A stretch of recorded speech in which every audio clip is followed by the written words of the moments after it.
자, 그러면 이제 그 공납 관련된 내용을 진행을 하겠습니다. 자, 공납을 이제 하기 전에 그 조선시대, 고려시대의 공납 그 관련된 번청 과정을 좀 볼게요. 이 공납은 예전에도 얘기한 것처럼 크게 볼 때 요역의 일종으로 이제 하는 거예요. 예, 큰 범위 안에 이게 공납이 들어가 있거든요. 그래서 그 당시 노동력을 이제 동원하는 과정에서 그냥 공납이 이제 실시되는데 그 특산물을 이제 공납을 할 때 개인에게 부과되는 게 아니라 주로 군현 단위로 부과돼요. 이 공납은요.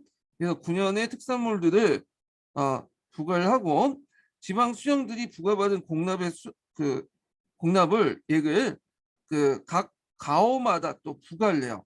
네, 그래서 이 가오들에서 이제 뭐냐면 노동력을 이제 동원해 갖고 수집을 해 갖고 그 수령한테 주면 수령이 그걸 다시 중앙으로 이렇게 바치는 그런 시스템이기 때문에 이 공납은 크게 볼 땐 요역의 한 부분이다. 그러다 보니까 요역의 기준과 공납의 기준은 일치해요. 이 말은 공납의 기준이 바뀌면 요역의 기준도 바뀌고 요역의 기준이 바뀌면 공납의 기준도 바뀌어요. 이렇게 연결되는데 그러면 이제 볼게요. 고려 후기 때는 이 요역이 어, 전제, 토지제도하고 같이 묶어져 있어요. 그래서 뭐 요역이라는 개념이 이제 정확하게 이제 형성된 것은 고려 후기 때 들어가서요. 이때부터 이제 전제와 역제가 분리되면서 토지세는 토지세도 걷고 노동력 동원은 노동력 동원도 이렇게 해가지고 하는데 그 노동력 동원할 때 이제 기준이 있어야 될 거 아니에요. 예, 기준이. 그래가지고 이제 호등을 기준했다. 호등을. 그래서 호등은 이제 뭐냐면 구호등제를 실시하죠. 구호등제. 그래서 호등을 9등급으로 나누는데 그 9등급을 나눌 때 기준이 인정이야. 남정네가 얼마나 많으냐 적으냐에 따라서 9등급제 1등급에서 9등급을 이렇게 나눴다. 그리고 이제 요때 요역을 이제 할 때 이제 요때 호등을 인정을 했기 때문에 이걸 머릿수 센다. 남정네를 센다. 계산을 이걸 계정법이라고 해요. 계정법. 이때 남정제의 어떤 수를 기준해서 호등을 나누기 때문에 계정법이라고 하고요. 그 아까 말씀드린 요역도 이제 계정법이면 당연히 반납, 공납도 뭐야? 계정법이죠. 왜냐면 앞에서 요역의 큰 범위 안에 공납이 들어가 있기 때문에 그런 거죠. 자, 그래서 이제 있고 그래서 이제 기준은 동일하다. 공납이나 요역이나 예. 그래서 이제 있고 공납은 다만 이제 곡물징수고 요역은 노동력 징발인데 이 곡물징수도 그 당시에 노동력을 동원해서 곡물징수했기 때문에 가오당 이렇게 이제 동일하다 이렇게 보시면 돼요. 비슷비슷하다는 거. 근데 조선 초기 때부터 이제 좀 바뀌기 시작해요. 어떻게 이제 바뀌냐면 기준부터 볼게요. 자, 기준 보면 호등제야. 근데 이 호등이 기준이 구등제가 아니라 5등제로 나눠요. 5호등제로. 5등제로 5개로 나누고 그래서 조선 초기 때 고려 후기 때 영향을 받아가지고 남정네 기준을 가지고 구등호제를 나눴어요. 근데 이제 그 시간이 지나면서 토지 결수를 기준으로 해서 5등급을 나눠. 그러니까 이 말은 남정네 많고 적음이 아니라 토지가 많으냐 적으냐 따지고 구호등제로 나눴다. 호등을 이렇게 보시면 돼요. 그러면 토지가 많은데 토지 결수가 많은 남정네가 없다. 그럼 어떻게 할 것이냐? 그건 토지 결수가 많기 때문에 잘 사는 거잖아요. 그럼 다른 사람들 고용해가지고 대신 보내면 되는 거야. 그러니까 집안의 남정네 수가 상관없어. 토지 결수가 많으면 일단 잘 먹고 잘 사기 때문에 자기 돈을 가지고 남정네를 사서 보내면 돼요. 예. 그래서 이제 있고 그리고 이제 5호등제 바뀌기 때문에 당연히 요육도 이렇게 바뀌고 공납도 바뀌죠. 공납도 5호등제에서 토지 결수를 가지고 걷고 요육도 이제 처음에 개정법이었다가 토지 결수를 가지고 하기 때문에 개정법 바뀌어. 그리고 토지 결수를 이제 바탕으로 해갖고 성종 때 개정법 바탕으로 해서 구체적인 이제 뭐 그 시행 세칙을 마련했는데 개정법 안에서 이게 팔굴출 일부제야. 팔굴출 일부제는 8개당 한 명씩 그 역불 배출시키는 거야. 노동력을 동원해서 8개월당. 그래서 16개를 가지고 있으면 2명을 배출시키는 방식이죠. 이렇게 해서 세부 항목을 정해놨어. 897부제. 자, 그래서 이제 이렇게 있고 그 다음에 이제 이런 내용들 기억을 해두시고요. 그다음에 이제 시간이 지나면서 이제 점점 이제 그 역부 고립제 방식으로 이제 바뀌어. 예. 역부를 고용하는 방식으로 바뀌는데 이것이 조선기 때 뭐냐면 이게 간행이 됐다가 이제 제도화되죠. 이게 그래서 토지 결수에서 다시 이제 뭐냐면 역부를 고용하는 방식으로 간행이 됐다가 조선후기 때 바뀌게 되는데요. 이건 좀 뒤에 있다 설명하고요. 자, 그래서 조선 전기와 조선 전기 초기 때, 중기 때 이 공납과 요역의 기준의 문제점을 보면 이 기준이라는 것이 호죠. 호든이잖아요. 근데 이게 호인지 또는 이 호든의 기준이 이제 호지만 실질적으로 이게 오등을 나눌 때 그 기준은 또 토지 결수야. 이중적인 거죠. 호인지 토지 결수인지 애매하지 않다. 애매하다는 거죠. 그래서 이런 오등을 나눴지만 실제로 이런 호등을 나눌 때 기준은 토지 결수이기 때문에 이게 기준이 이중적이죠. 그래서 나중에 조선 후기 때는 이 토지 결수를 기준으로 해갖고 바뀐다. 호등은 이제 아예 없애고. 자, 그 다음에 이제 공납물 같은 경우에는 방납과 대납이 등장하는데 요건 좀 뒤에 얘기할게요. 예. 자, 조선 후기 때 보죠. 조선 후기 때는 상품화폐 경제가 발달돼. 농업 생산이 증대되고 그래서 이제는 호라는 이제 그걸 없애고 이제 토지 결수로 이제 기준을 맞추죠. 토지 결수로. 그래서 공납은 이제 토지 결수를 기준으로 쌀로 징수를 하고 유럽도 현물납을 전환을 해요. 그래서 그때 이제 대동법을 이제 시행할 때 유럽도 이제 뭐냐면 거기에 포함시켜 갖고 같이 걷게 해요. 이 토지 결수에 따라서. 그래서 요때 이제 조선 후기 때는 요역하고 공납이 그냥 통합됐다 이렇게 보시면 돼요. 대동세 아래 그냥 통합이 돼버렸다. 예. 그리고 기준도 토지 결수고요. 그래서 이제 공납은 대동법, 그다음에 요때 이제 같이 정결수포제다 가지고 공납을 거둘 때 요역세도 같이 걷죠. 예.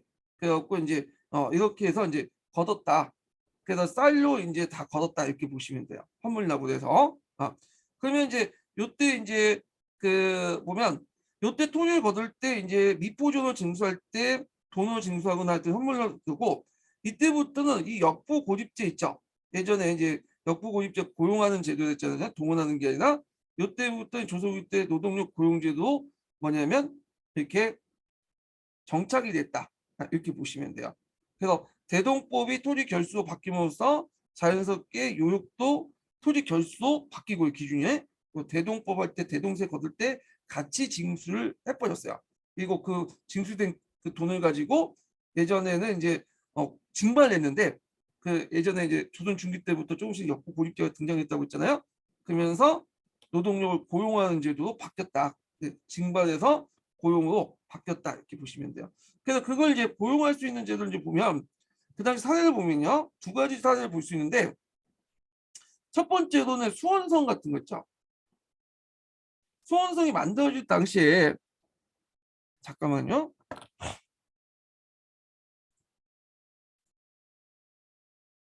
수원성을 만들 때 그때 이제 하는 방식이 예전에는 징발을 했는데 이때는 돈을 주고 고용을 했거든요. 그러다 보니까 수원성이 금방 만들어졌죠. 지금 하성이. 예.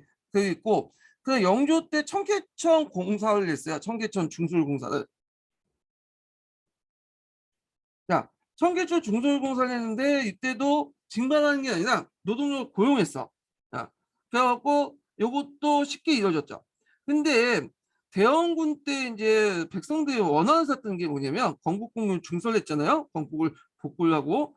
근데 이때는 그냥 동원을 한 거야. 예전 방식대로. 네, 징발해가지고. 그러니까 백성들이 이제 뭐냐 불만을 갖고 있을 수밖에 없죠.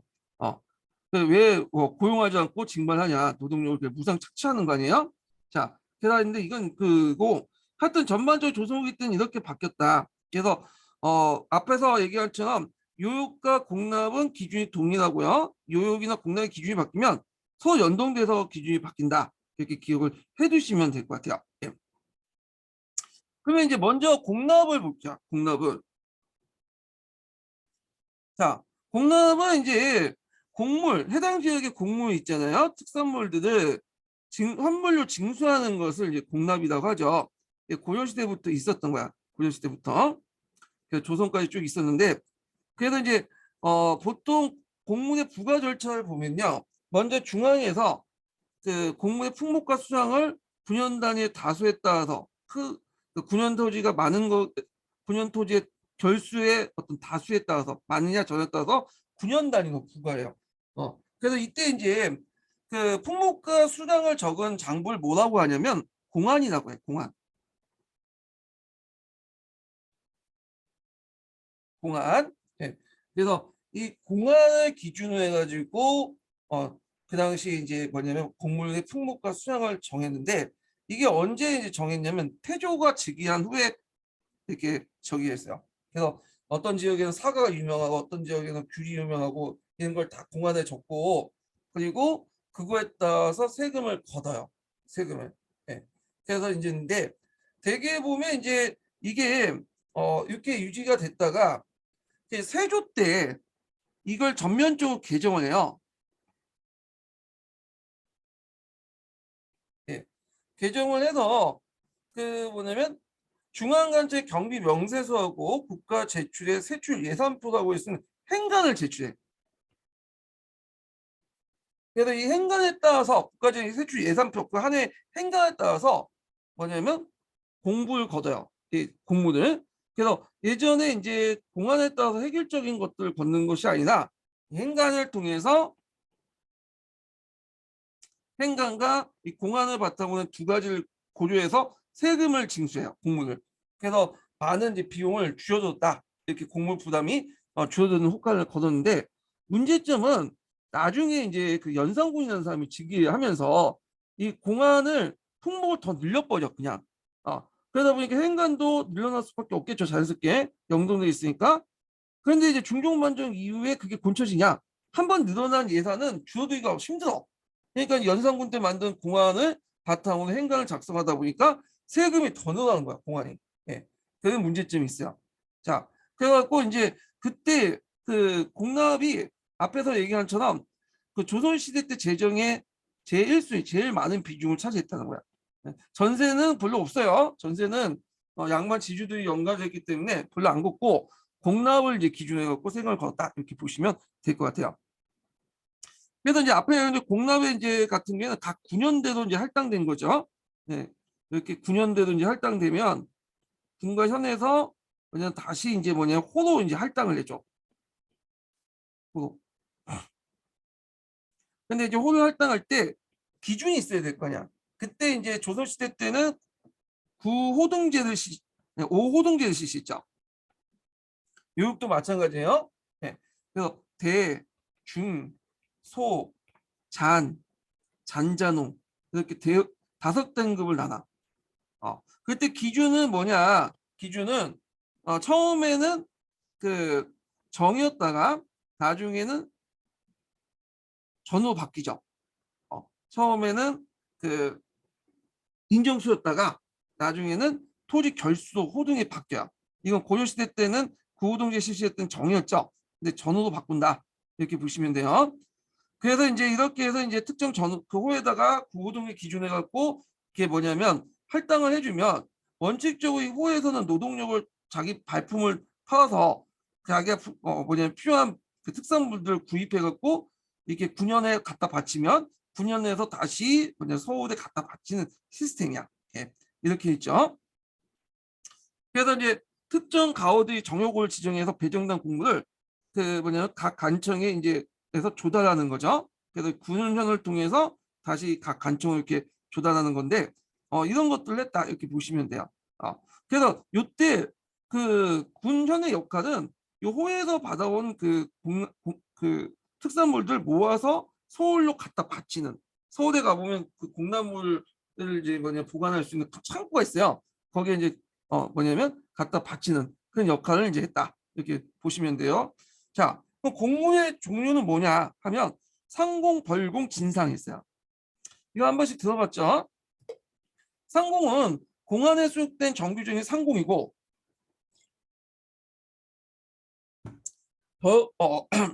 수시로 걷는 거, 그러니까 부정기조 국가의 필요에 따라서 납부하는 것은 별공이라고 하죠. 근데 이건 국가에 걷는 거고 진상은 국왕이나 국왕 개인이나 궁중에 필요한 물품들을 이제 주로 걷는 거야. 그래서 이제 대개 보면 어떤 걸 건냐면 대개 보면 이제 주로 여러 가지 물품도 있지만 먹는 거,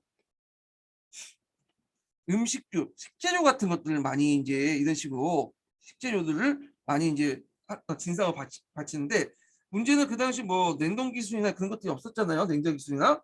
그러다 보니까 오는 도중에 상할 수가 있어. 그래서 제일 골치 아픈 게 이 진상이야. 양은 적어도 이 진상이 상당히 좀 관리하기가 힘들었어요. 상할 수도 있고. 그래서 그런 것들이 이제 남아있는지 지금도 우리가 이제 영 아닌 삶을 진상이라고 하잖아요. 이런 말에서 이제 어원이 나왔다고 그래요. 예. 그래서 있는데 자, 그래서 세 가지가 있다. 이렇게 좀 기억을 해주시면 될 것 같아요. 근데 이제 공람의 문제점이 등장했죠. 공람의 문제점 어떤 것도 이제 보면 자, 공안에 규정된 공무의 종류와 양은 일단 한번 정해지면 해당 분야의 생산 사정이 변하지 않고 조정이 어렵다. 원래 처음에 공안이 만들어질 것은 태조 때부터 만들어진 물론 중간에 이제 조금씩 건축이긴 했지만 예전에 만든 거기 때문에 예전에는 그 지역 뭐 예를 들어 뭐 의정부에서 감이 많이 나왔다. 그래서 감이 한 100통 정도 나왔으니까 그게 한 10통 정도 해가지고 감을 이제 공나무를 갖다 바쳐라 이렇게 할 수 있잖아요. 근데 시간이 지나면 해당 군현에서 감이 안 나올 수도 있고요. 나와도 그 생산량이 적을 수가 있죠. 그러면 이게 한번 정해졌기 때문에 예전부터 계속했기 때문에 무조건 감 10톤을 갖다 바쳐야 돼. 그러면 이제 어떻게 되겠어요? 힘들겠죠. 예. 그리고 이제 정부가 때에 따라서 군량에 생산되지 않는 곡물 배정하기도 해요. 예. 그래서 이제 이렇게 있고 그다음에 곡물 거두는 과정에서 벌어진 관리 비리가 개입돼 운반하기 좀 어렵고 그리고 이제 여기에서 이제 제일 문제점이 뭐냐면 앞에서 이제 얘기했잖아요. 여기는 개인 호당 분배하는 게 아니에요. 군연을 통해서 호도 이렇게 정가하는 거지. 그러다 보니까 호에서 걷어와가지고 이렇게 넘기면 군에서 갖다 주잖아. 그래서 군연의 아전들이 서울에 와서 이제 거기 공납물 그 창고에 가서 갖다 주면 거기에 관리하는 관리들이 안 받는 경우도 많아. 이거 품질 떨어졌다. 그리고 거기 문지기가 뭐 여러 가지 퇴짜 넣고 그래갖고 이제 여러 가지 이제 있으니까 뇌물 좀 갖다 바치고 좀 받아라 해갖고 받고 그다음에 좀 양이 적어도 뭐냐 그냥 뇌물 갖다 바치면 받아주고 그런 경우야. 예. 하여튼 있고 불상 곡물이 배정돼 그러니까 거기에 생산되지 않는 곡물이 배정될 경우에 수령은 군현민들에게 쌀이나 면포를 징수해 해당 지역에 집에 가서 직접 납부를 해줘. 그런데 이 과정에서 이제 상인이 밖에서 대납이 일어나요. 대납. 예. 그래서 포생 같은 경우는 대납이 이제 대납이나 박납이 그 고려 시대부터 이제 이어졌다, 시작됐다 이렇게 돼 있더라고요. 예전에 한번 얘기했죠. 자, 그럼 박납의 이제 등장을 보죠. 자, 여기에서 이제 포셈의 견해가 좀 약간 다른데 보통 우리가 대납하고 박납을 그렇게 구분 안 하잖아요. 비슷한 걸 이렇게 보고 있죠. 근데 이제 포셈에서는 박납보다 대납 구분 좀 약간 이제 달리 보다. 대납은 군현민들이 자발적으로 해갖고 상인 때 부탁을 해서 하는 거고 박납은 백성들 의사와 상관없이 박납업자 관리가 결탁을 해갖고 하는 거야. 네. 제가 이제 이걸 좀 설명할게요. 자, 앞에서 얘기한 것처럼 그 당시 이제 9년에 배당한 곡물들이 요 9년에 생산되지 않거나 생산되더라도 그 수가 적을 수도 있잖아요. 그 시기가 맞지 않을 수가 있고 예. 가을철 그 곡물인데 뭐 여름에 부과해서 가지고 오라는지 그러면 어디에서 다른 데서 가지고 와야 될 거 아니야. 그러면 이제 9년에서는 예전에 그 얘들 호 단위도 이렇게 분담을 해줬다고 나눠줬다고 했죠. 그래서 호에서 호 단위도 해갖고 그 당시 이제 뭘 걷냐면 그 돈을 걷어 쌀이나 이런 것들 걷어갖고 여기서 이제 9년을 걷어서 상인을 고용하죠. 상인을 고용해가지고 이 상인들이 거기에 생산지 가갖고 구입을 해가지고 대신 중앙에 와서 납부를 한단 말이야.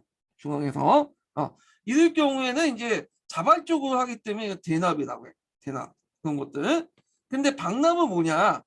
이 군현민들의 의사 상관없이 박람업자들이 서울에 있는 그 뭐냐면 공납 그 창고 관리들하고 짜는 거야. 그 문지기하고 짜고. 그래서 만약에 군현에서 이 박람업자들 거치지 않고 가지고 오면 공물을 가져오면 퇴짜를 나요. 못 받겠다. 질이 떨어진다. 그래서 온갖 명목을 질이 떨어지니까 퇴짜 놓으니까 이제 9년에서 이제 눈치챈 거지. 아, 우리가 직접 갖다 바치면 안 된다. 그래갖고 이 박람업자를 주선해갖고 이제 아웃소싱하죠. 박람업자들이 어쩔 수 없이 맡기는 거지. 얘네들 하지 않으면서 이제 퇴짜를 계속 오니까 중앙에서. 그러니까 박람업자들이 여기 서울에 있는 공람업자 그 관리하고 짜가지고 이제 그렇게 해서 그 하니까 9년에 이제 수령들이나 이런 사람들이 여기 박람업자 찾아가서 이제 하면 박람업자들이 대신 납부를 내주는 거야.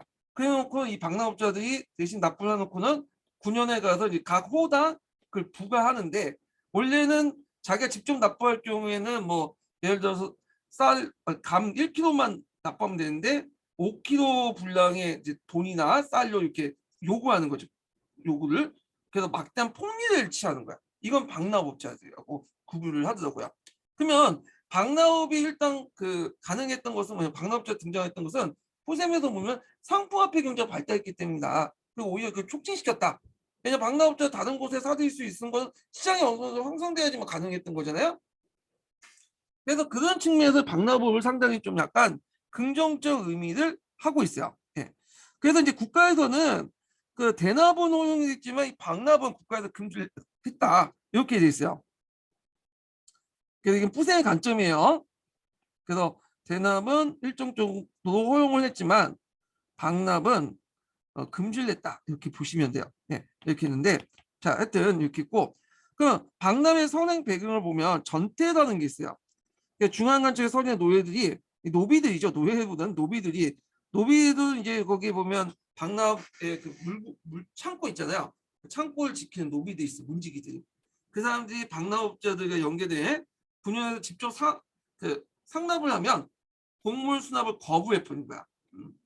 그리고 이제 자기가 유착된 그 박람업자들을 통해서만 이 곡물을 이렇게 가지고도 한 거야. 그 박람업자는 곡물을 갖다 바치고 이거 대신에 한 다섯 배, 여섯 배 정도의 어떤 그 폭리를 취하게 되는 거죠. 예, 이런 거 좀 기억을 해두시고 가끔씩 이제 역사 다큐 드라마나 역사 전원을 보면 마치 이제 그게 박람업자 연계된 것이 지방간청청도 이렇게 얘기하는데 지방간청의 사또나 그런 사람이 아니에요. 중앙관청의 설이나 노비나 관료들이야. 이 박람업자 연계된 거는 오히려 이들은 지방관청의 이제 목민가지나 수령은 좀 피해자일 수 있어요. 아전들은. 예. 왜냐하면 그들이 갖다 바쳐갖고 하는데 퇴짜라는 게 농민들이 퇴짜하는 게 아니라 농민들에서 그 집사한 물건들 그 지방 아전들이 와가지고 갖다 바쳐야 되는데 그쪽에서 거부를 한 거죠. 중앙에서. 예. 그 중앙에 있는 설이나 노비들이. 그 이거는 약간 뭐냐 고정을 잘못한 거야. 이 부분은요. 자, 그래서 이제 이게 돈이 되니까 특권층들이 직권적으로 반환 활동을 관여해요. 그래갖고 이제 이렇게 해서 이제 있는데 어떤 식으로 반환 활동을 관여하냐면 해당 9년 수의 공무의 종료 수를 적힌 문서 공물 증서를 발부하는 것. 그래서 그 발부를 해가지고 이때 이 뭐냐면 그 지역에 있는 곡물 양보다 더 많이 발급하거나 시기에 맞지 않게 발급하거나 아니면 그 지역에 공납물이 없는데도 불구하고 공납물이 없는데도 발급하거나 그럼 어쩔 수 없이 또 박람업자를 이용할 수밖에 없어. 예. 그리고 이제 납입 완료 증명 중납층인데 자 중납층은 이제 그 당시 본대 그다음 박람업자들이 이제 일단 납부를 했고 대신 납부해갖고 이제 하면 자기도 이제 받아가야 될 거 아니야. 그러면 이때 연수증을 이제 발급받는데 뭐 5kg 정도 납부를 했다 하고 그 연수증을 이제 하는데 원래 5kg를 적어야 되지만 이걸 50kg 이렇게 해가지고 납부를 했다고 하셔서 중납층 발부를 받아. 그럼 이걸 가지고 이제 각 지역에 가갖고 그 지역에 가서 호당 이제 뭐냐면 5배 이상으로 걷는 거야. 10배 이상으로. 이런 식으로. 자, 그런데 이렇게 곡물 진성을 이제 발급하는 과정, 그 다음에 중납층을 발부하는 과정, 이런 것들에 특권층 개입이 없으면 실제 이게 불가능하거든요. 그래서 이렇게 해서 이제 많은 특권층, 고위직 관료들이 개입되면서 막단 이득을 챙겼다라는 거죠. 자, 그래서 이제 이렇게 박람회 폐단이 있었다는 걸 좀 기억을 해주시고, 그래서 이제 있고, 그 다음에 뭐 여기는 안 나와 있지만 인납이라는 것도 있죠, 인납. 인납은 미리 걷는 거야, 미리. 네. 그래서 5회 징수한 거 외에도 그냥 2년, 3년치 다 걷어버린 거야. 예. 그래서 이제 이런 것들을 보시면 돼요. 그래서 박람회 폐단은 해당 군현미와 해당 군현 그 관리와 그 지방민의 갈등이 아니라 그 군현하고 그 당시 중앙 관리들 박람업자들가 뭐냐면 그 결탁이 된 중앙 관리 간의 어떤 그사에서 일어났다. 이거 기억을 해주시고 그래서 이제 이런 내용들 기억해 주세요. 그러면 박람이 꼭 나쁜 것만이냐? 그게 아니죠. 여기에서 이제 나름대로 상업 발달에 이바지했다라고 보고 있어요. 박람업자들이 이제 왔다 갔다 상품을 사들이고 그렇게 하는 과정에서 이게 어느 정도 시장이 형성돼야지 할 수 있고 그렇게 또 하는 과정에서 그 당시 이제 그 많은 제품들이 만들어지고 수업 제품 만들어지잖아요. 시장이 활성화되죠. 그래서 그 교육의 활성화의 시장의 어떤 형성의 배경이 되기도 하고요. 이런 활동들이 동시에 이런 활동을 통해서 촉진을 한다. 그래서 상품화폐 경제의 발달을 촉진시켰다. 뭐 이렇게 나름대로 의미를 두고 있는데 그런데 이게 배경이 되기도 하고 촉진이 됐다는 그 의견은 약간 좀 그래요. 왜냐하면 통론에도 그렇게 적혀 있지 않고 그다음에 뭐 교과서에 그런 내용도 없어. 후생 관점이야 그냥 후생. 그래서 그냥 교과서나 통론은 대개 보면 박락과 대납을 구별하지 않고 얘기를 하고 있고요. 박락의 폐단만 강조를 하고 있거든요. 그래서 뭐 상품 발달, 상업 발달 요거는 좀 그래요. 일단 일단 이 후생의 관점이라는 걸 좀 기억을 해두시고 그다음에 이제 사주인들이 등장하죠. 그래서 박납을 전문으로 하는 이제 사주인들이 등장해. 그래서 이들은 이제 상인과 중앙관리 서리 중에서 나타나기 시작한다. 네. 그래서 이 박납업자들이 대신 사들여서 그 중나층을 이제 가다로 만든 다음에 좀 약간 왜곡시킨 다음에 지방에 가서 농민들을 착취하는 더 많이 걷어들이는 포당한 그런 이제 짓거리를 한다 그거죠. 자 결과를 보면 중간에 박람업자가 개입돼서 농촌 경제 파탄을 일으키죠. 여기서 16세기 때 이제 보통 삼정의 문란이 16세기 때도 일어났다고 했잖아요. 이때 이제 경제 파탄 유민들이 많아져. 유민들. 얘네들이. 네. 그러니까 얘네들이 이제 농민 반란도 일으키고, 그 국가 입장할 때 유민들이 많아지면 당연히 조세 수입도 감소될 수밖에 없죠. 재정도 악화될 수밖에 없고. 그래서 이제 이걸 개선하고자 하는 움직임들이 등장을 해요. 예. 그래서 이제 크게 이제 국가 차원에서 이제 했던 것이 뭐냐면 수미법이야. 그때 개선한 수미법. 여기 뒤에 있네요. 그래서 이제 조광조나 이런 사람들 조시 이 중앙관료에서 이제 했던 애들 있죠. 얘네들이 이제 뭐 각기 다르긴 하지만 되게 수미법을 제시해. 조광조는 아니고 얘네들 조식이나 이익은 조식 잠깐만.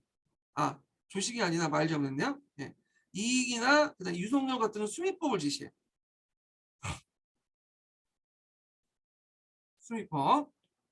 수미법은 공납을 걷지 않고 공을 걷지 않고 쌀을 걷자 대신. 그래서 쌀을 걷어서 정부가 이제 시장에서 그걸 사들여 가지고 필요한 물품들 사들이자. 그게 이제 이익이나 유속력이 이제 뭐냐면 대공 수미법의 주요 내용이죠. 예. 대공 수미법에. 그래서 종래에 이렇게 이제 뭐냐면 문제점을 해결할 수 있다. 그리고 이제 이 같은 경우에는 종래 불법적으로 간행했던 박람을 오히려 합법화시키자. 그래서 오히려 합법화시켜서 정부 통제하는 것이 낫지 않느냐. 그냥 정부가 그냥 손 놓고 그 박람업체 그냥 불법적인 행동을 그냥 뭐냐면 방해를 해보는 것보다는 오히려 합법화시켜가지고 정부 통제하는 게 좋겠다. 뭐 이런 식으로 얘기를 하겠죠. 그리고 이제 대공수미법은 유석열 대공수미법은 일시적으로 경기 지역까지 일시 시행했다 이렇게 보시면 돼요. 네, 대공수미법. 근데 이런 대공수미법은 아직까지는 좀 그 뭐냐면 등장하기 좀 힘든 경우가 있어요. 이게 활성화돼. 왜냐하면 시장이 등장했다고 해서 전국 단위의 교환 경제가 그렇게 발달하지 못했거든요. 그래서 이게 이제 여기는 성수가 출연됐고 반대로 교환을 확대 촉진했다는 건데 이건 뿌셈의 관점이고요. 뿌셈의 관점이야. 근데 이렇게 이익나 유성령이 있었던 16세기 당시에는 시장이 형성됐지만 우리가 생각하는 이제 뭐냐면 전국 각지의 물자들이 시장에 다 모여가지고 그 당시 그 뭐냐면 정부가 쌀이나 돈이나 이런 걸 해갖고 뭐냐면 내고 사들 수 있는 시스템이 아직까지는 덜 갖춰졌기 때문에 이게 좀 힘들었다는 의견도 있어요. 예. 그래서 양쪽에 의견이 있겠는데 하여튼 그런 것도 있다라고 보시면 되고 공납 개선은 조광조는 공안 개정을 주장했죠. 이 공안이 예전에 태조 때부터 만드는 거기 때문에 현실에 맞지 않다. 조식 같은 경우에 서리들이 도중에 그 중앙에 이제 간청에 있는 서리들이 박납을 부추긴다 해갖고 막 그 폐단을 지적하고요. 그 다음에 민간에서는 뭐가 이제 등장하냐면 사대동이라는 것들이 등장해요. 사대동. 자, 사대동은 앞에 이제 이인한 이제 유성룡은 중앙관료 차원에서 이제 주장을 한 거잖아요. 중앙정부 차원에서. 근데 이제 이 사대동은 이제 뭐냐면 이 사대동은 그 당시 이제 그 민간 차원에서 한 거야. 민간 그 뭐냐면 유생들 있죠. 유생들이 지역별로 시행된 거야. 지역별로. 예. 그래서 이제 지역별로 이제 시행된 것이 이 사대동이라고 보시면 돼요. 예, 사대동은. 그래갖고 이제 이렇게 있는데 이 사대동은 이제 뒤에 그 여기 경기 지역의 일시 시행한 것도 이게 넓어 보면 유성룡의 시장을 사대동이라고 보시면 될 것 같거든요. 그래서 이런 이제 지역 단위로 유생들 유학자들 중심으로 하고 개인적으로 지역 단위로 시작된 것이 사대동이다. 이렇게 보시면 돼요. 그래서 이 사대동을 이제 전국화 시킨 것이 뭐냐면 대동법이죠. 국가 차원에서 전국화 시킨 것이 대동법이라는 거. 그리고 이제 또 하나가 뭐냐면 반대동이라는 게 있어요. 반대동.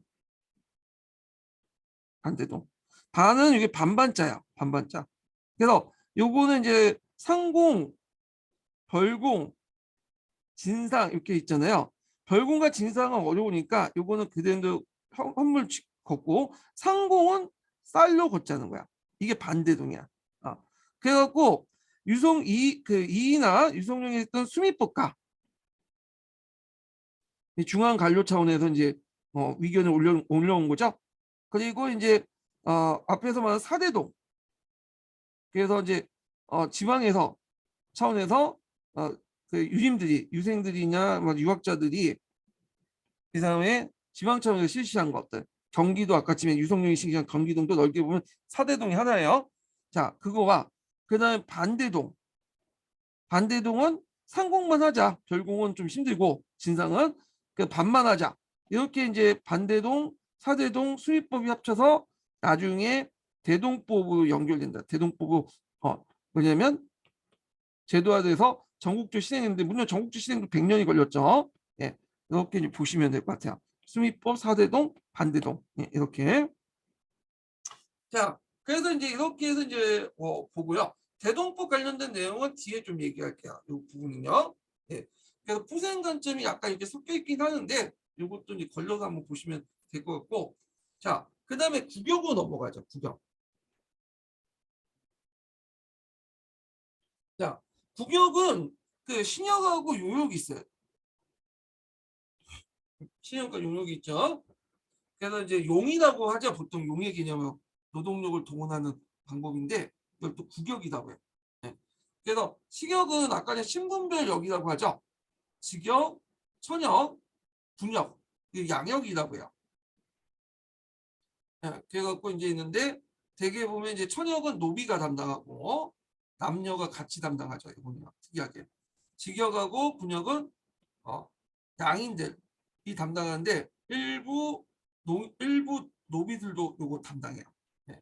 근데 원칙적 군역은 노비가 담당하지 못하는 건데 실제로는 담당하는 경우 많아요. 이거는요. 예. 자, 그 다음에 이제 이렇게 있고 신약의 기준은 정이야. 정.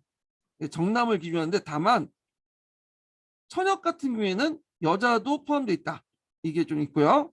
그 다음에 이제 요역은 앞에서 언급한 것처럼 공납 있죠. 공납도 큰 범위에서 요역에 속하는 거죠. 노동력을 동원해 갖고 이제 특성을 갖다 바치는 거니까. 그러다 보니까 요역도 호를 기준해. 호. 호. 그래서 이제 오등호제를 실시한다겠죠. 그래서 토지 처음에는 정이었다가 토지로 바뀌죠. 이렇게. 이거는 공납도 마찬가지고. 그러면 이제 보면 그렇고요. 자, 그러면 이제 이렇게 있고 신역에 이제 하는 것 중에 이제 직역, 천역, 군역 이렇게 나누는데 직역은 국가에 일을 냈기 때문에 뭐냐면 그 대신 군역 대신 일을 냈기 때문에 하는 것을 징역이다. 군역 대신에 하는 것을. 그래서 이 사람들은 군역을 안 받아요. 이 직역을 하기 때문에 수행. 양반 현직 관료들, 그다음에 성균관 학교의 유생들, 학교에 공부하는 것도 일종의 국가를 위한 일이다 해갖고 빼주는 거야. 교생이나 원생들 이런 사람들도 빼주죠. 물론 이 사람들이 이제 땡땡 치고 공부도 안 하면 낙강생이라 갖고 이제 군대 끌려가긴 하지만 그런 것도 있고, 그 다음에 이제 중앙의 녹사들이나 서리들, 경화전이나 지방 향리들도 군대 안 가요. 대신 직역을 하기 때문에 얘는 돈 안 받죠. 그 다음에 군고, 그래서 이제 그 지방에 이제 좀 중앙에 좀 낮은 하급직들이 있어. 군인들 중에 그 사람들은 이제 직역을 수행하기 때문에 안 가고, 그래서 이들은 일종의 별도의 국역을 부담하지 않는다. 직역을 수행하기 때문에 뭐 천역이나 군역에 하지 않죠. 자, 이들 제외하고 산품 이하 전직 관료도 모두 양반들의 원칙적 국역의 부담이 지어진다. 이렇게 이제 하는데, 자, 그래서 이제 이렇게 있고 모든 양반의 원칙적 국역, 이건 뭘 만졌는데, 그래서 이제 일단은 원칙적으로 양반들은 앞에서 요거를 하지 않는 이상은 군역의 부담이 지어진다 이렇게 보시면 되는데, 이건 원칙일 뿐이고 실제적으로 다 이렇게 하죠. 현직 관료들이나 아니면 성균관이나 항교나 서원, 여기 서원의 원생들 있죠. 서원의 원생들 뭐 이런 사람을 해갖고 양반들 시조 웬만하면 다 빠져요. 이게. 네. 그래서 이제 이런 식으로 해서 양반은 군대 안 가는 게 특징이 돼버린 거야. 네. 특징이. 심지어는 나중에 가면 유생이라는 이름으로, 유생이 뭐 잠깐만 갑자기 유학호에 들어가면, 나중에 서면 유학호에 들어가면 군대 유학호는 심지어 학교 안 가도 유학호에 편입되면 양반 신분이 인정받았기 때문에 이제 초하에서 공부한다 해갖고 군역을 면제를 받아요. 예. 원칙적인 양반도 해야 되겠지만, 이걸 오늘 원칙적인 양반도 해야 되겠지만 실질적으로는 잘 안 됐다. 여러 가지 명목 갖다 직역이나 이런 거 갖다 빠르기 때문에 안 됐고요. 그래서 이제 그 군역은 이제 뭐냐, 원래는 양반도 해야 되지만 시간이 지나면서 이 양역화되죠. 일반 상민들이 이제 짊어지는 그 역으로 바뀌게 돼요. 예. 그런 좀 기억을 해주시고요. 자, 천역은 아까 예전에 설명했을 거예요. 천역은 공노비를 대상으로 하는 공노비들. 예. 공노비라고, 그래서 이제 성상노비하고 뭐 입영노비 설명했죠. 예. 등등인데 이거는 그쪽 그 노비와 관련돼서 내용들 이제 좀 보시고요. 이 노비는 그래갖고 이제 이런 것들 좀 기억을 해주시고, 자, 군역부터 이제 보죠. 저번에 이제 제가 군사제도 관련된 내용을 설명할 때 그 군역 부분을 뭐 못했죠. 그때는 중앙 군사제도와 지방 군사제도, 방어체제만 좀 얘기를 했고, 이 군역을 실제로 이제 뭐냐면 양민들이 군대 가는 방법을 얘기하는 건데, 그래서 이제 이 군역인데, 자, 이 군역은 원래 양인들만 가는 건 법제로 다 양인 가지만 그 양반들이나 뭐 중간에 있는 그 아전대 서리는 다 직역을 담당하기 때문에 빠지고 실제 양역화됐다고 했죠. 일반 양민들만 이제 하는 거. 그래서 그 내용을 이제 좀 보면, 자, 보통 이제 원칙은 조선시대 원칙은 양인 계병제예요. 양인. 그래서 신분상 양인이면 천일제국 모두 대상으로 남자에 부여했다. 근데 이건 원칙일 뿐이고 항상 예외가 있어요. 일단은 천인이라도 때에 따라서는 군역을 담당했고요. 예. 그래서 이제 잡새군이라든지, 예.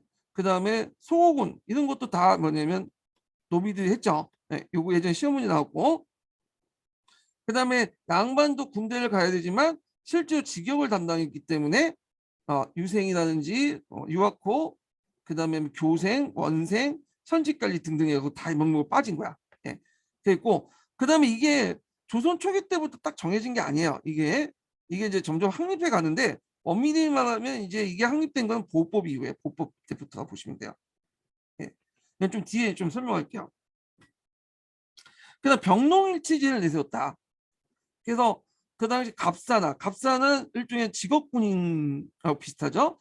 정병, 수군들은 각 지방의 농사를 평소에 지면서 일정 기간 동안 병상을 유방하면서 국역의 의무를 수행했다. 이렇게 보면 돼요. 예. 그래서 병상은 서울에 올라가서 하는 거고 유방은 다른 지역에 가서 뭐냐면 방어를 하는 거야. 예. 유방군이라고 해요. 그래서 자기 지역에 방어하는 사람도 있고 아니면 교대를 해갖고 다른 지역에 가서 방어를 하는 경우도 있어요. 이걸 유방군이라고 하거든요. 그래서 있고 자 그래서 이제 있고 그 다음에 이제 병종에 따라 좀 다른데 그래서 이제 예를 들어서 어떤 병종 같은 경우에는 이제 들어가서 근무를 하면 그에 따라서 이제 풍계직을 받아가지고 보면 돈을 녹봉을 받는 거 있어요. 녹봉을. 네. 그래서 이제 있는데 이 거간제는 좀 약간 예외적인 거 보시면 돼요. 되게 어떤 사람들이냐면 그 주로 갑사 같은 사람들 있죠. 갑사. 이 갑사는 직업군인이에요. 예. 그래서 이제 한 필요에 따라서 이제 뭐 1년 중에 뭐 7개월, 8개월 정도 일을 하거나 그래서 2, 3개월은 또 뭐냐 놀거나 하여튼 개수는 있는데 자기가 근무한 기간 동안은 뭐냐면 훈계를 받고 그리고 나름대로 뭐냐면 돈을 받아요. 돈을. 녹봉을 받죠. 이걸 채아직이라고 보시면 돼요. 채아직. 그리고 이제 또 있고 충이라는 이제 간직이 있어. 충이.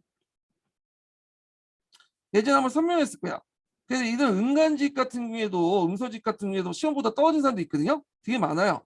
그 사람들이 충의에 들어가서 군역도 하면서 제대 후에 간직도 들어갔는데 간직도 이제 말단 그 수영직 같은 것들 현감이나 현령 이런 것도 있어요. 이런 걸 얘기하는 거야 지금. 근데 이건 예외적인 거고 하여튼 이런 게 있다 보시면 돼요. 그러면 이제 태종 4년에 있었던 봉족제를 볼게요.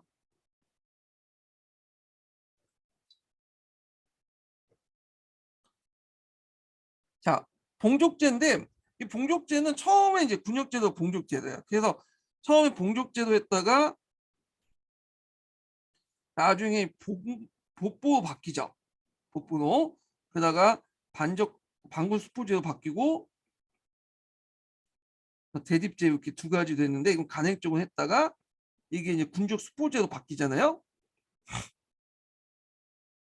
그러다가 이제 영조 때 군역법으로 바뀌죠. 이건 이제 제도상의 변화를 겪게 되는데 그 봉족제가 예전에 한번 아주 오래된 예전에 객관식 기출문제 한번 나왔어요. 그거 전체적으로 군역에 관련된 내용을 물어볼 때 또 쓰는 것도 있거든요. 그럼 볼게요. 자, 이 태종 4년에 시신 봉족제는 호를 기준으로 한 거야. 호. 그러면 우리가 이제 앞에서 양인계병제의 원칙에 어긋난 거죠. 양인계병제는 정남이니까 인을 기준으로 한 거잖아. 이거는 호를 기준으로 한 거야. 어. 근데 이거 왜 어긋나냐? 양인계병 내세웠지만 그때 당시 실정에는 그게 잘 안 됐어요. 왜 안 됐냐면 아직 농업 생산력이 낮았던 단계야. 농업 생산이 낮기 때문에 군역을 부담할 수 있는 사람들이 한정돼 있어. 정근대 시대 때는 군역을 부담할 때 이제 무기라든지 갑옷이라든지 말이라든지 자기가 먹을 것은 다 자기가 챙겨놔서 챙기면서 해야 되거든요. 그러다 보니까 어느 정도 경제적인 어떤 수준이 돼야지 토지를 가지고 있어야지만 할 수 있는 거야. 그러다 보니까 이 봉족제는 토지가 없는 사람이나 유민들은 대상이 아니에요. 네. 그래서 어느 정도 호에서 이제 토지를 가지고 있는 사람을 기준으로 했어요. 토지들. 그래서 적어도 자작농 정도는 돼야지만 뭐냐면 그 이 봉족지에 들어가서 이제 할 수 있는 거야. 예. 그러니까 모든 그 성인 남자를 대상하는 게 아니라 자작농 정도 어느 정도 토지를 가지고 있고 자기 군비를 마련해서 싸울 수 있는 사람들을 대상으로 했다. 그러니까 초창기 때부터 이는 대상으로 하는 게 호를 기준한 거. 이건 약간 이제 가도기 측면에서 보시면 돼. 아직까지 농업 생산이 낮기 때문에. 그러면 얘네들은 어떤 식으로 이제 구성이 됐냐면 삼정 1호의 원칙이야. 삼정 1호. 그래갖고 이제 이 삼정 1호를 기준으로 해가지고 했는데 그래서 이걸 하나 묶어서 군호를 형성했다고 하는데 실제적으로는 자연호를 기준했다고 보시면 돼요. 이게 뭐냐? 이게 좀 어려운데 자 자연호면 A 이렇게 세 지방이 있어요. 가나다. 가나다 인정이 되게 많을 거 아니에요? 어떤 집안은 인정이 3명 있고 얘는 2명 있고 1명 있고 이게 5명 있고 이렇게 이제 있다고 쳐요. 예, 이게 자연호야. 그러면 이제 이 간은 이제 뭐냐면 다 같은 전제 조건이 뭐냐면 토지는 가지고 있어야 돼. 자작농 이상이어야 돼. 근데 간은 이제 뭐냐면 좀 약간 잘 살아. 얘네들이 잘 살아갖고 있고 그냥 나는 좀 못 살아요. 이게 그러니까 같은 토지를 갖고 있어도 얘는 지주고 얘는 자작농이고 그런 얘들이야. 자작농.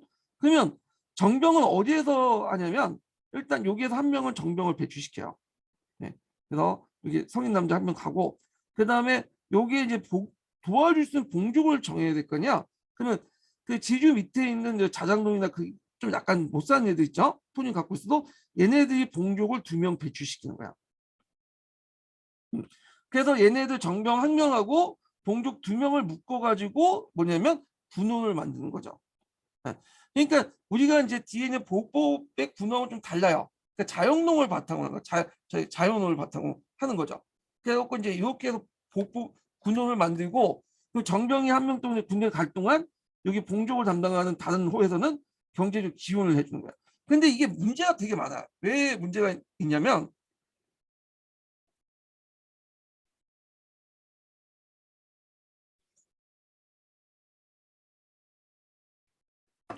자, 일단은 군호지만 자연호 편제란 말이에요.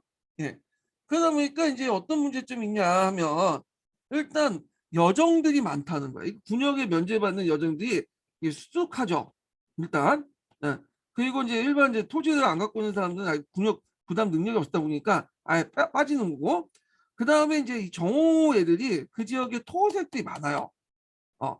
그러니까 물론 지가 안 가겠죠. 자기가 뭐 밑에 있는 사람 시키겠죠. 그래갖고 이제 보내긴 하는데 머릿수만 채우면 되니까. 이제 문제는 봉조코에게 무리한 부과를 한다는 거야. 부과를.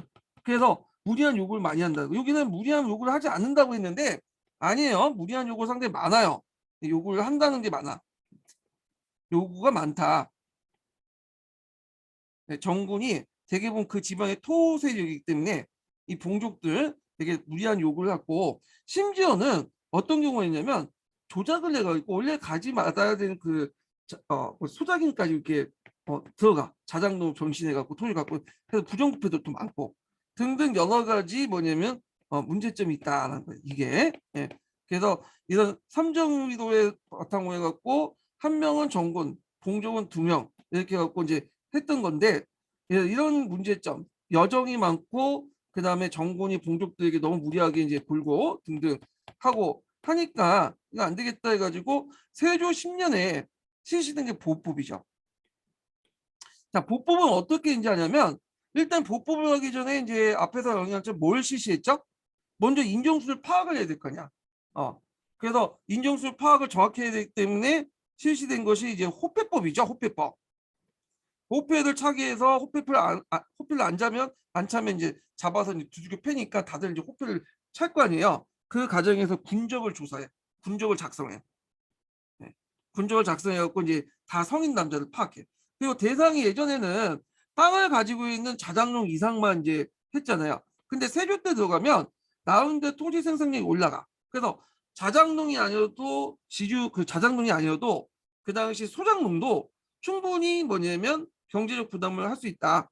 그래서 소작농도 농업 생산이 올라갔기 때문에 나름대로 이제 갑옷이나 장비, 무기나 자기 먹을 거 싸들고 싸울 수 있다 생각하니까 이제는 자작농 이하, 소작농도 대상을 해요. 소작인도 대상을 해. 거기다가 이제 노비도 이제 끼고 이제 토지도 끼죠. 이건 좀 뒤에 얘기하고. 그래갖고 이제 이런 식으로 자연어 단위가 아니라 그냥 임의대로 랜덤으로 묶어버려. 그냥 그렇게 식으로. 그래서 이제 묶어요. 그래서 이제 이걸 이정식해서 1보로 만들어. 그래서 얘네들을 군호로 정해놓죠. 군호. 그리고 얘네들이 이제 정해놓으면 병종에 따라서 이제 그 갑사들이나 정병들에게 뭐냐면 배정을 하죠.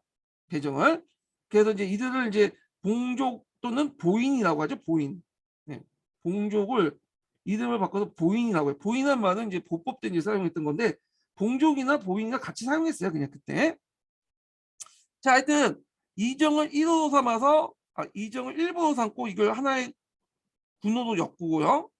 네. 군호로 해서 병종에 따라서 보인들 지급했다. 그래서 보병은 일부, 그러니까 정병 한 명이 보병 가면 두 명이 보조를 해주는 거야. 예, 봉족을.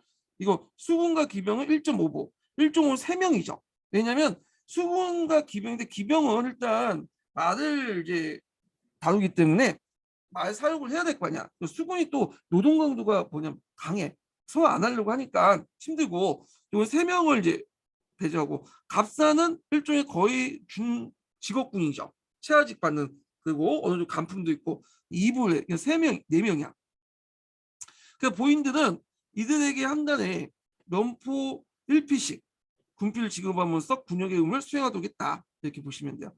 이 보인이라는 말은 이제 보법이 시작되면서 시작한 거고 봉족하고 동일한 말이에요. 이 당시 봉족도 쓰였어요. 보인도 쓰고. 예. 다만 보인이라는 명칭은 보법이 실시될 때 사용했던 용어다. 이렇게 보시면 돼요. 그리고 제가 이제 얘기했지만 봉족이라는 것은 군역만 담당하는 사람한테 봉족을 지급한 게 아니에요. 기생에도 봉족 있고 노비에도 봉족을 했고 공인들에게 봉족을 했어. 그러니까 온갖 그 천역이나 군역을 담당했던 직역을 담당했던 사람들에게 줬던 게 봉족이에요. 경제적으로. 그리고 앞에서 이제 고조시에 다른 것은 토지를 준 게 아니죠. 토지 수조권이나 면세권을. 왜냐하면 군역은 당연한 의무이기 때문에 주지 않고 다만 경제적 보조인 보인이나 봉족을 지급했다. 이게 좀 차이가 있어요. 자, 그래서 뭐냐면 이렇게 줌으로써 꼼꼼하게 이제 다 뭐냐면 토노로서니 군으로 이렇게 설정해 놓으니까 이제 여정이 없는 거야. 여정이. 예. 모든 사람들이 다 어떻게든 군대에 가야 돼. 여정이 없다. 자, 그다음에 또 군역자원 확보하기 위해서 이제 토지 5개월당 정 한 명을 주도한 거야. 그러니까 5개월을 갖고 있는 사람은 한 명을 더 배출시켜야 돼. 돈이 많으니까 뭐 사람을 사서 배출시킬 수 있겠죠. 그다음에 노비 수도 봉족수에 계산을 했다. 뭐 이렇게 해서 원래 노비는 이제 뭐냐면 군역의 의무는 아니잖아요. 근데 그건 원칙일 뿐이고 실제로 졌다는 거야. 예, 이런 것도 기억을 해주시고. 자, 군역 제도가 바뀌면서 군인 수가 늘어나죠. 그러니까 상대적 요역 부담적으로 줄어져. 그래서 이제 법제상 군용된 요역제가 점점 붕괴되고 요역 자원이 부족해지니까 군역 자원이 요역을 담당하는 군역의 요역화 형성이 됐다. 그러니까 군바위들이 이제 요역을 담당을 하죠. 예. 그래서 이런 문제점이 일어났다. 이렇게 보시면 돼요. 여정이 없기 때문에 예전에 여정이 있기 때문에 얘네들 요역을 착수했는데 얘네들이 그렇게 없다 보니까 군역 담당들이 요역을 담당했다. 지금도 그렇잖아요. 보통 이제 군인들이 이렇게 이제 여러 가지 공사들 많이 동원되죠. 제가 군대 있을 때는 막 동원되고 그랬는데 군대 왔는지 노가다로 왔는지 잘 구분이 안 되는데 자, 그 다음에 농민들이 이중부담으로 군역을 기피하고 있고 뭐 요역도 지고 군역도 지고 농사철인데 불려가야지 농사 질 수가 없는 거야. 그러다 보니까 이제 있고 자연을 무시한 인위적 편제 때문에 보법 이게 아까 치면 이제 멋대로 하고 랜덤으로 해갖고 군을 만든다고 했잖아요. 자, 그래서 정병이 또 보인에게 무리한 요구를 함으로써 보인의 유망 상태를 초래했다. 예. 이런 것도 있다는 걸 좀 기억을 해두시고, 요것도 유망 상태보다는 요거 앞에 봉족제도 무리한 요구를 하지 않는다는 게 유기한 요구했어요. 이거는 설명 좀인데 자연어 편제나 요편제나 무리한 요구는 같이 한 거야. 예. 이거 같이 보셔야 돼. 이거는 검색해 보시면 알아. 이거는요. 자, 그래서 이제 이런 내용도 좀 기억을 해두시고, 그리고 농사철에 많은 노동력이 필요할 때, 이런 것이 요역이나 이제 뭐냐면 군역을 끌고 가야 되니까, 군역 가야 되니까, 이제 어떻게 돼요? 네. 농사를 지을 수 없죠. 군대 가야 되니까. 많은 노동력이 필요해야 되는데. 특히 16세기 때는 집약요법이 이제 많이 발달됐었어요. 한 곳에 사람들이 모여가지고, 많은 것들을 짓는, 농사하는 그런데 막대한 노동력이 필요한데, 군대 다 가고 어떤 식으로 끌려가고 하니까 그래갖고 이제 안 되겠다 해서 이제 편법이 등장한 거야. 편법이. 이 편법이 뭐냐? 대립제와 수포제죠. 예. 항상 현실에 맞지 않는 그 원칙들은 항상 예의가 등장해요. 예의가 항상. 근데 시간이 지나면 그 예의들이 원칙이 되더라고요. 예. 이게 우리나라 한국사의 고질적인 병폐들이야 항상. 원칙이 있으면 항상 그 밑에 예의가 있고 시간이 지나면 그 예의가 원칙이 돼버려. 예. 이게 대표적인 경우인데 자, 이게 제대로 현실을 반영하지 못하고 그러니까 대립제하고 방군수포제란 예의가 등장을 해요. 대립제 같은 경우에는 이제 뭐냐면 다른 사람을 사가지고 뭐냐 대신 보내주는 거죠. 고된 노역에 시달린 정병들이 돈을 주고 다른 사람을 사서 대신 입역을 시켜주는 그런 것들이고, 예. 자, 그다음에 반군 수포제는 이게 이제 그 각 진간에서 아니 중앙에서 정병이 올라오면 일정한 포를 바치고 군용을 면제해 주는 거야. 예. 그래서 이제 대략 2필 정도 되거든요. 예. 그래서 이제 있는데 자 이런 편법들이 등장해. 예. 그래갖고 이제 지방이 불법적인 게 아니라 편법 이게 뭐 지방에서보다는 이걸 좀 빼는 게 편법이라는 게 예니까 합법적인 틀 속에서 좀 예외적인 형상들을 얘기하잖아요. 그래서 지방의 반군 수포제가 실시했는데 이 불법적인 말이 편법하고 좀 약간 안 맞는 것 같아. 제 생각에는. 자, 뭐 중요한 건 아닌데. 그래도 이제 이런 것들이 이제는 행위하니까 차라리 국가에서 그걸 인정해주자 공식적으로 아예 정식 그 원칙으로 이게 이제 법제화된 것이 그런 편법이 법제되는 게 군중 순포제예요. 이거 예전에 기출문제 나왔죠. 기출에 언급됐던 거예요. 중중 때. 그래서 이제 대립가가 점점 폭등하고 사람을 살기 위해서 많은 이제 비용을 많이 들고 그러니까 이제 16세기 중요 정부에서는 개인적으로 이루어진 대립을 금지하고 번상보병에서 수포제를 했다. 그래서 번상보병은 서울로 올라가는 그런 거나 아니면 다른 지역으로 가는 그런 보병에서는 직접 번상하지 않고 뭐냐면 지방간에게 군포를 납부하면 그리고 지방간이 이걸 또 경제에 올리면 종조가 그 뭐냐 노동자를 고용한다는 보다는 군인을 고용한다는 거죠. 그래서 그걸 가지고 이제 군인을 고용해가지고 그 뭐냐면 했는데 여기 병상보복인데 실제로 유방군이나 병상보복이나 다 해당했다 보시면 돼요. 일장 보병들. 그래서 이제 이 제도를 계기로 해서 이제 농민들은 직접 입역에서 물납으로 전환하는 계기가 되었다. 그죠? 그래서 군포 한 2필을 내면 그 군포를 가지고 중앙정부에서 군인을 고용하는 제도 원장 직업 군인을 이제 고용하는데 문제는 이게 제대로 안 됐다는 거야. 원래 직업 군인을 고용해야 되겠죠. 그런데 실제로 거기에서 거둔 게 그 군포들을 직업 군인들을 고용하는 것보다는 그냥 정부 재정을 써버렸어요. 정부 재정으로. 예. 그러다 보니까 실질적으로 이제 거기 군대 수가 확 줄어든 거죠. 군역 담당자 수가 대상자가 줄어들면서 실질적으로 군대 수가 줄어들 수밖에 없는 거죠. 군대 수가. 자, 그래서 이제 이런 것들이 이제 할 때 그때 누가 쳐놓은 거야. 그때 외적이 쳐놓은 거죠. 외구가 그 임진왜란이 일어났잖아요. 국방력이 막 약할 때. 예. 그래갖고 이제 이런 것도 좀 기억을 해주시면 될 것 같아요. 그래서 오랫동안 200년 동안 평화기를 하다 보니까 국방에 대한 어떤 안보에 대한 의식이 해이했어요. 그래서 이게 성경 이후부터 그게 더 심해졌거든요. 그래서 이런 것들이 이제 나타난 거다 이렇게 보시면 돼요. 군적 수포를 갖고 그 군포를 받으면 당연히 군인을 그만큼 고용을 해야 되는데 고용하지 않고 고용은 조금밖에 안 하고 주로 이제 기병들 위주로 고용하는 거예요. 기병들 위주로. 예. 그래서 이제 이렇게 했는데 기병을 보병을 보병 이거 좀 약간 틀린데 기병 중심이었어요 그 당시. 이거 왜 적었는지 모르겠는데 기병을 보병을 하는 게 기병 중심이었다. 여진족들 맞게 해서 기병만 좀 동원하고 그래서 보병 같은 경우에는 수포군을 갖고 성질이 바뀌었다 이렇게 하는 게 맞아요. 기병 중심으로 바뀌었다는 보병이 어디를 중심으로 했는지 모르는데 좀 사실과 틀려요. 그래서 기병 중심으로 체제가 바뀌었어요. 그래서 우리가 이제 알다시피 이제 신립장군이 이제 그 할 때 중앙군이 나올 때 보병을 보려고 기병 중심. 왜 여진족들과 싸우기 위해서 그 기병만 놔두고 그랬거든요. 북방 중심으로 해서. 그래서 이제 있고 그 다음에 또 하나는 이제 요때 군적 수포제가 실시되면서 반상제가 강화됐다는 거예요. 반상제가. 그 양인 기능 원칙이 허가되고 양인만 부당 양육을 번무하면서 신분제적 질서 부상 부세 성격이 노후화됐다. 그래서 양반들은 이제 점점 그걸 이제 빠지게 되죠. 이때부터 직역이나 뭐 이런 목록을 이제 빠지면서 실제로 양반들은 군역의 부담이 이제 거의 없게 되고요. 예. 그런 것도 있고 나중에는 인조 때는 사군 충군 제도가 있어요.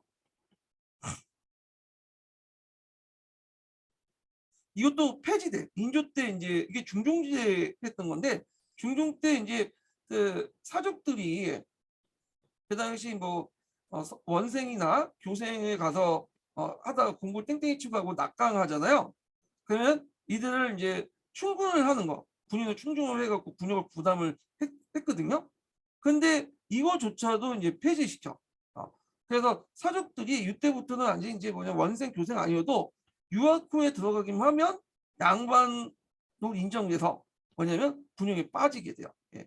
그래서 이제 사군 충군 정책을 이제 양반의 이제 뭐냐면 제도가 확립됐다, 반상제가 확립된 계기가 되었다 이렇게 했는데 이미 이제 이때부터 이제 뭐냐면 그 전부터 계속 반상제는 이런 식으로 해서 군역을 면제받는 방식으로 직역 대신에 그렇게 해서 이제 했는데 사족 충군 정책의 인조 때 아예 그거조차도 이제 뭐냐면 폐지시킴으로써 이제는 양반 제도가 확립됐다. 반상제 강화 확립됐다고 볼 수가 있죠. 하여튼 그 반상제 강화 측면에 그래도 양반이 군대 안 가는 건 당연한 거다. 이렇게 이제 인식이 굳어지는 계기가 되죠.